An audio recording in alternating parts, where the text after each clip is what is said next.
Welcome everybody to At the Coach's Table Live. I'm executive coach and leadership psychology expert Phyllis Reagan.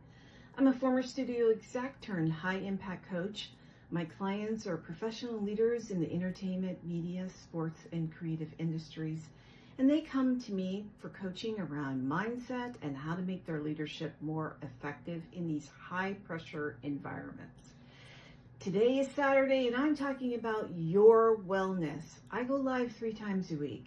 On Wednesdays I'm talking about your mindset. That can be around self-doubt, self-belief, imposter syndrome, confidence. On Fridays, I'm talking about your leadership effectiveness, how you're delegating, how you make decisions and problem solve and get your team to really operate at a high performance level in a high pressure environment. And on Saturdays, I'm talking about you and your wellness because you are the leader that needs to show up. It's about the whole you. And so we need to talk about your own wellness, whether it's self-care or if it's around burnout. Speaking of burnout, that's what we're going to talk about today.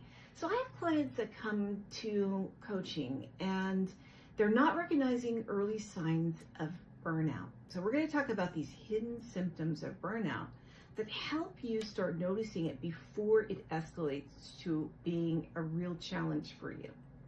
The definition that they normally think of burnout is like, I'm extremely depleted, I'm tired, I'm unfocused, I hate my work, I don't want to do it anymore, I'm having trouble falling asleep, I'm having trouble staying asleep, I'm worrying a lot, I feel anxious. And so those are some late stage signs of burnout.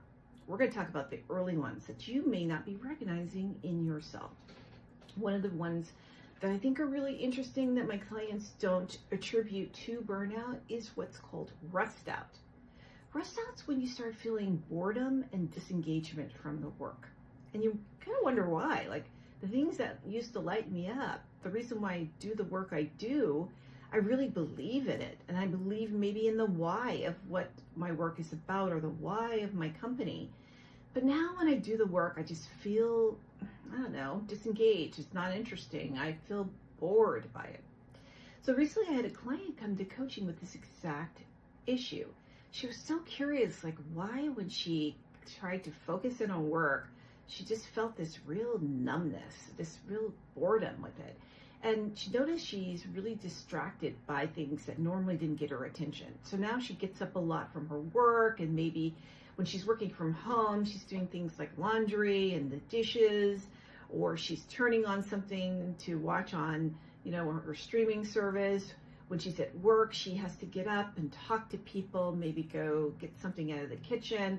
So it's all this moving around and being distracted by other things.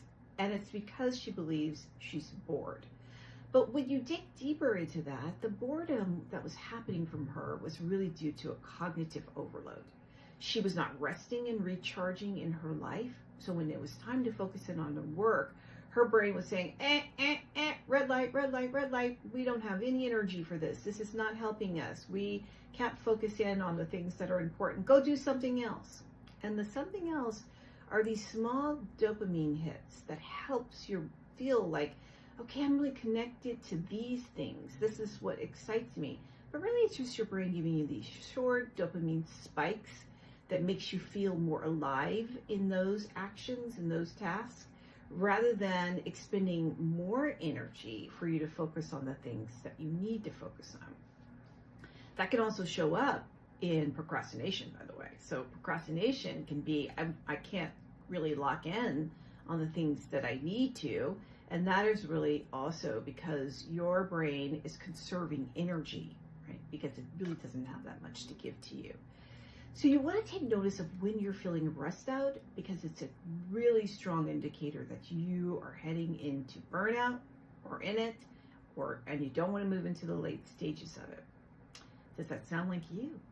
The second one is hyper-perfection or over-analysis. I have clients that like to think that they're demonstrating excellence, and that could really be true to a point.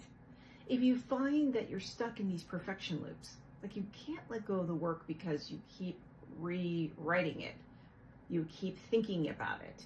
You keep analyzing it. You won't delegate it to others. You're holding it tight because it needs more attention from you in order for it to be at this perfect stage. That's a loop, and that's often when your brain feels like it's out of control of what's happening, and so it wants to feel safe. And when your brain wants to feel safe, it'll get you stuck going over and over and over things without moving it forward, because really focusing on it and being in the work is where you feel safe, comfortable. This is what you know. So you want to check when you're in those kind of perfectionism cycles and be careful that it's not you thinking it's excellence, but it's really something that your brain is signaling to you that you need to pay attention to. Do you have that symptom? And then the third symptom is irritation over small things, like being irritated about things that normally just you would blow off, or it would just, something that would roll off your back. You really wouldn't pay it a lot of attention. But now you notice it really raises your emotional temperature. That could be your direct report needing some attention on some content that you need to give feedback on or rewrite for them.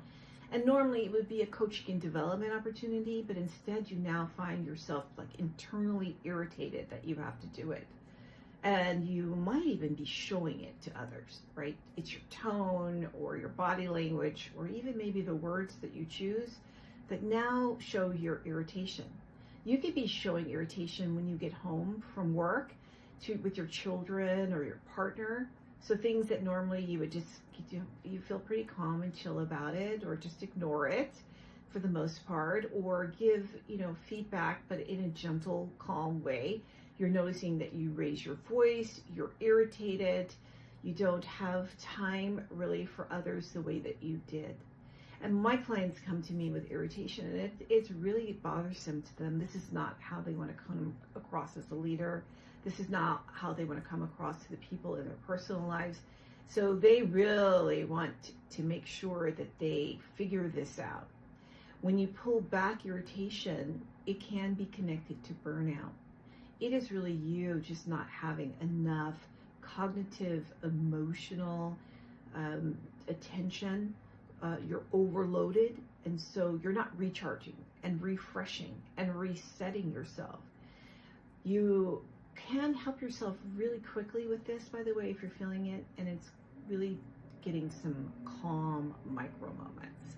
And that is allowing it during your day just to pull back. Maybe it's 2 minutes every hour that you do deep breathing exercises.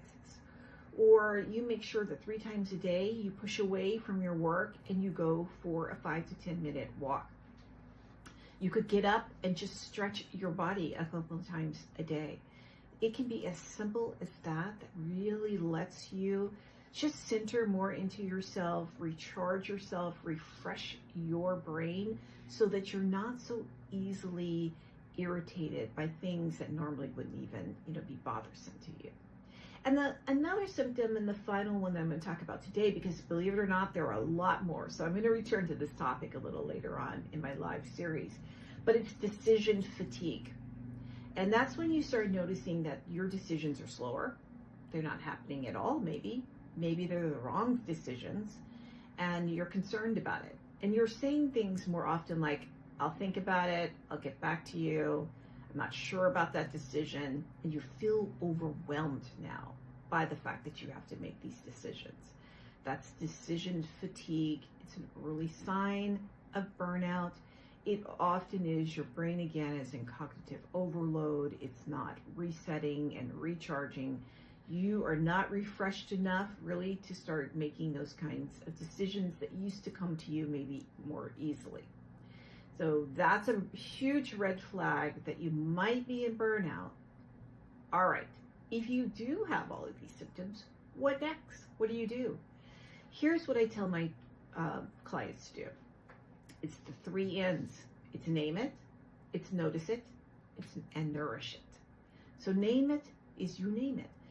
You don't want to say things like, I'm lazy, I'm tired, I hate the work now, I'm not the right person for the job, I need to move on, I don't like my manager, all these negative things. You want to name it. I'm not lazy. I'm tired. I'm not distracted. I'm actually in cognitive overload. You want to name what it is. That helps your brain. Because instead of being stuck in the amygdala of all the emotional things that are happening because of the burnout, you have now deactivated that, and you're in your prefrontal cortex. It's activated, and it's clearly naming what's happening. Can't do anything until you know for sure what's happening. Now you want to notice it. So that's observing it. That's that metacognition of you thinking about what you're thinking. So observe, like, what's happening with me? What's happening with my thinking? I've talked about this before in my life. It's important for you to understand, like, here's the trigger of what's happening. And I notice that I have these emotions, and then I do this action or inaction. But what did you say to yourself before you had the emotion? So this is a different frame, right? You notice what the trigger is. It's certain people, certain situations, words said to you, whatever the context may be. Now you had a thought. What was that thought? Capture it. Start observing it. Start noticing it. It might be something that you were not even aware of, or maybe you're not aware that you say it so often to yourself. So one could be like you have a trigger of when your direct report, his work is just not showing up with the excellence that you wanted to have, right? So there's a lot of mistakes in it. And your emotion, you've noticed, is that irritation. You want to go to the thought. Your thought could have been, I have no more energy to give to this person to help them. Then the emotion happens, there's irritation. And your action might be to say something you didn't intend to say to them, or the way that you said it, right? The tone of it. You want to go back to that thought. What did I just say to myself? I said I may not have the energy to give to this individual anymore. What is that? What did I say, and why is that happening? You can't really get to your why until you start noticing those thoughts. What did I say, and what's supporting that? What's going on with me where I feel like I don't have enough energy to give to this individual? Lots of clues in that for you.